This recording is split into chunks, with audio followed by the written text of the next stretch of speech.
You ask Tiger to solve. This deals with linear equations with one unknown. The final result is x equals 2 over 5. Let's solve it step by step. Simplify the expression. Expand the parentheses. Multiply the coefficients. Simplify the arithmetic. Group like terms. Simplify the arithmetic. Group all constants on the right side of the equation. Subtract 4 from both sides. Simplify the arithmetic.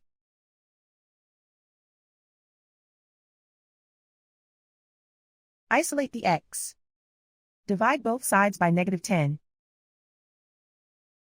Cancel out the negatives. Simplify the fraction. Cancel out the negatives. Find the greatest common factor of the numerator and denominator. Factor out and cancel the greatest common factor. And so the final result is x equals 2 over 5.